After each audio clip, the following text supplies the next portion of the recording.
세계 곳곳의 날씨와 기후 소식 살펴보는 시간이죠. 4부를 기후 리포트로 시작합니다.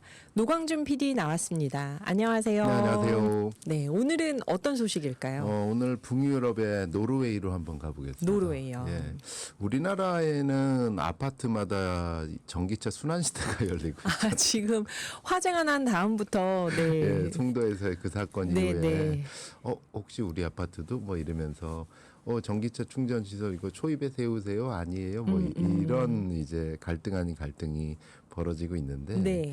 이 북유럽의 나라 노르웨이에서는 요번 8월에 등록된 신차 가운데 94.3%가 전기차였다. 이런 외신이 전해지고 있었습니다. 네. 이 알아보니까 내년까지 모든 신차를 전기차로 전환하는 게 이 노르웨이 정부 목표라고 해요. 그래서 이제 궁금했어요. 거기는 전기차 화재 사고가 없을까? 그래서 한번 살펴본 결과를 한번 오늘 청취자 여러분께 보고를 드리도록 하겠습니다. 그러게요. 거기서는 불이 안 났나? 94.3% 신차의 94.3%가 전기차요. 네, 일단 노르웨이의 신차 보급 상황부터 한번 살펴보도록 하겠습니다. 네. 참고로 노르웨이 하면 요즘 제가 좋아하는 축구 선수의 나라이기도 한데 에링 홀란드라고 혹시 제가 축구를 잘 몰라서요. 네, 역시 오늘의 기후에서는 축구 얘기와 군대 얘기는 자제하도록 하겠습니다. 아니 좀 알려주세요. 네, 노르웨이 선수가 있다고 합니다, 여러분. 네, 이 8월 등록 신차의 94.3%가 전기차였다. 즉 1,480대가 전기차였다라는 게 노르웨이 도로교통정보원의 이제 통계였고요. 네. 올해 8월까지 쭉 누적된 신차 등록 대수가 있을 거 아니에요. 올해 1월부터 8월까지 쫙 신차를만 잡아봤더니 여기서 86.8%가 전기차다. 그래도 압도적인 다수인데요. 압도적이에요. 종류별로는 이제 테슬라가 1등, 네. 2등이 볼보, 3등이 이제 스코다 에냐크 이런 순이고요. 아쉽게도 현대 기아차는 아마 한 5위 정도 하지 않았을까 싶은 생각이 드는데요. 네. 정부 정책을 보면 노르웨이가 대표적으로 석유하고 가스가 많이 나는 나라잖아요. 그렇죠. 여기 석유 산유국이죠, 노르웨이도. 예, 산유국 수출국인데 국내적으로는 정부가 우리가 기후 대응하려면 수송 분야에서 이거다 해가지고 2025년까지 모든 신차를 전기차로 전환하겠다라는 중장기 목표를 세우고 네. 1990년부터 전기차를 사면 세금 깎아주고 뭐 해주고 이런 각종 인센티브 정책을 꾸준하게 펴왔습니다. 35년 동안. 예, 1990년부터 쫙 이렇게 그 노르웨이 전기차 협회가 내놓은 통계를 봤는데 네. 해마다 계속 인센티브가 생겨왔어요. 엄청납니다. 그래서 이 인센티브 종류가 뭐 거의 10대까지가 돼요. 이러다 보니까 이제 사게 되겠죠, 자연스럽게. 네. 그래서 노르웨이 전기차 협회에 따르면 내년 1월이면 모든 신차가 전기차로 될 것이다. 100%. 100% 달성 가능을 전망을 하고 있습니다. 네. 이 추세면 계속 높아지고 있는 거니까. 여기는 화재가 안 나나요? 그러니까 여기까지는 아마 그 관심이 있는 분들은 보셨을 거예요. 국내 언론에 여기까지는 딱 됐습니다. 네. 근데 아무도 우리의 걱정거리인 화재 사건에 대해서 노르웨이가 어떻게 될까? 이게 없었어요. 그래서 여기부터는 이제 제가 조사한 결과인데 네. 더 조사를 해야겠죠. 아무래도 계속 이렇게 그 꼬리에 꼬리를 무는 의문들이 있으니까. 저는 크게 세 가지 데이터를 우선 찾았습니다. 네. 첫 번째는 노르웨이 시민방위국 DSB의 통계인데요. 보이는 라디오의 이 통계 자료를 한번 띄워드리도록 하겠습니다. 그래프 조금 이따 뜨면 아마 진행자님도 보시면 금방 직관적으로 아시게 되실 거예요. 네. 그러니까 전기차의 화재 사건 빈도를 따로 조사하고 하이브리드카의 화재 빈도를 따로 조사하고 네. 나머지 내연기관차의 화재 빈도를 따로 조사했는데 화석연료 자동차에 비해서 전기차 화재 빈도는 현저히 낮았다는 것이 노르웨이 시민방위국 관계자입니다. 그렇네요. 지금 그러니까 파란색이 전기차 화재 빈도고요. 네. 빨간색이 하이브리드 그리고 노란색이 내연기관차입니다. 거의 전기차 대비 내연기관차가 거의 6배, 네. 7배 더 화재 빈도가 높네요. 참고로 노르웨이는 1990년부터 그 전기차 정책을 펴왔다 그러잖아요. 네. 꾸준히 계속 많이 사잖아요. 이 전기차 화재 빈도 수를 한번 보십시오. 2018년에서 2019년 가면서 조금 늘었다가 2020년 돼서 조금 줄었다가 2022년에 22년에서 완전히 줄었어요. 완전히 줄고 예, 이런 추세예요. 계속 차는 더 많이 사는데 화재 빈도는 더 줄어드는. 줄고 있다. 뭐 이런 상황이고요. 이 노르웨이에서 또 소방서장 인터뷰가 나옵니다. 네. 소방서에서는 전기차 화재 사고가 나면 이렇게 꺼야 된다라는 거를 교육을 전담으로 하는 소방서장 인터뷰가 나오는데 네. 이분 말씀이 전기차 화재는 대부분 내부와 플라스틱에서 발생한다. 배터리에서 발생하는 비율은 상당히 떨어진다.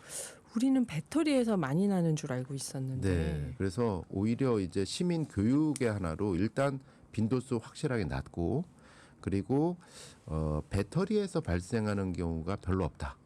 이렇게 소방서장이 노르웨이에서는 이렇게 얘기를 하고 있습니다. 네. 이게 첫 번째 자료였고요. 두 번째 자료는 이제 영국의 독립 언론 가디언의 기사에 나온 통계를 인용을 해보자면 이렇게 나와 있습니다. 세계에서 가장 높은 전기차 판매 비율을 보이고 있는 노르웨이에서는 가솔린 및 디젤 자동차 화재가 전기차에 비해서 4-5배 더 많은 것으로 집계되고 있다. 스웨덴의 경우 2022년 전기차 또는 하이브리드 자동차의 화재가 10만 대당 3.8건의 비율로 나타났는데 다른 모든 유형의 자동차 화재 사고는 10만 대당 68건이었다. 여기에는 물론 방화까지도 포함됐기 때문에 네. 단순 비교는 힘들다. 네. 어쨌든 전기차 화재 비율은 내연기관차에 비해서 현저하게 떨어진다. 여기서도 이렇게 나오고 있고요. 호주 국방부가 전기차 화재 사고 현황 조사를 위해서 EV Fire Safe 우리말로 하면 뭐 전기차 화재 안전이라는 네. 단체 연구기관에다가 공식적인 과학 연구 자금을 지원해 줬대요. 네. 그래서 조사를 시켰더니 전기차 승용차 화재 확률은 0.0012%인 반면 내연기관 자동차의 화재 확률은 0.1%. 즉 전기차가 내연기관차에 비해서 한 100배 이상 그러네요. 예, 이렇게 좀 화재 비율이 떨어지는 것으로 네. 이렇게 나와 있습니다. 세 번째 데이터를 보면요. EV Fire Safe에서는 그러면은 어떤 통계를 갖고 있을까 이렇게 조사를 해봤는데 여기서는 이제 팩트 체크를 하고 있어요. 네. 지금까지 우리가 밝혀낸 사실은 이렇습니다 하면서 한 10가지 정도를 밝히고 있는데 시간 관계상 5가지 정도만 말씀드리겠습니다. 네. 1번. 네. 전기차는 내연기관차보다 화재 발생률이 낮다. 2번. 모든 전기차 배터리 화재 사고는 열 폭주로 인해 시작된다. 그래서 이제 열 폭주는 뭐다라는 게 과학적으로 설명되고 있고요. 네. 세 번째. 배터리가 50% 미만으로 충전되면 화재 가능성은 떨어진다. 네 번째. 다만 화재가 발생한 전기차 리튬 배터리의 온도는 내연기관보다 훨씬 더 뜨겁게 타오른다. 다섯 번째, 전기차에 대한 화재 대응 방식이 달라져야 된다. 여섯 번째, 물이 가장 효과적인 진압 방식인데 최소 4,000리터의 물을 확보해야 한다. 전기차의 경우요. 예. 그때 리튬 배터리는 물을 뿌리면 안 된다는 얘기가 있었던 것 오히려 같은데. 그 공기를 차단해야 되기 때문에 예. 물이 별로 효과가 없다라고 나오는데 요 EV Fire Safe에서는 물이 가장 효과적인데 최소 4,000리터가 필요하다. 네. 그리고 배터리 위치가 밑에 있기 때문에 네. 이걸 통으로 들어가지고 뭐 수조 같은 데다가 이렇게 격리시키는 그런 방안 같은 게 있는데 사실은 아파트 지하 주차장에서는 조금 어렵죠. 그렇게 어려운 하기가. 상황이죠. 어쨌든 이런 가운데 우리나라에서는 또 한 가지 그 새로운 일들이 벌어지고 있는데 이 상황에서 네. 이 리튬 배터리도 한 3가지 유형이 있다 그래요. 우리가 보통 알려진 리튬 배터리가 이제 리튬 이온 배터리인데 LFP 배터리라고 해가지고 리튬 인산철 배터리가 있는데 이거는 리튬 배터리 중에서도 발열성이 없어서 가연성이나 폭발을 일으키지 않아서 안전성은 좋은 것으로 알려져 있습니다. 네네. 다만 여기에 맹주는 중국입니다. 우리나라 배터리 회사들은 주로 리튬이요. 효율성이 좋은, 그러니까 주행거리가 긴 리튬 이온 배터리에 집중을 했다면 중국은 상대적으로 안전하지만 주행거리가 짧았던 LFP 배터리에 집중을 했는데 네. 최근에 화재 사고에 대한 공포가 높아지면서 또 전기버스도 우리나라 이제 많잖아요. 네. 전기버스도 충전하다가 무슨 사고가 있었나 봐요. 그러다 보니까 예전에는 이제 저거 중국산 아니야? 버스가 뭐 이랬다가 중국의 LFP 배터리면 안전한 더 안전해 이렇게 되는 거죠. 이런 쪽으로 이제 추세가 네, 살짝 네, 돌아가는 네. 거예요. 그러다 보니까 이제 최근에는 LG 에너지 솔루션 같은 경우는 내년부터 르노의 LFP 배터리를 공급하기로 했다. 우리도 만드는 거네요. 그러면. 우리도 이제 LFP 배터리 쪽으로 배터리 회사들이 조금씩 방향을 바뀌고 있다. 그래서 이제 배터리 업계에서도 좀 화재 안 나는 배터리에 대한 또 다른 중국과의 전쟁이 벌어지는 거 아니냐.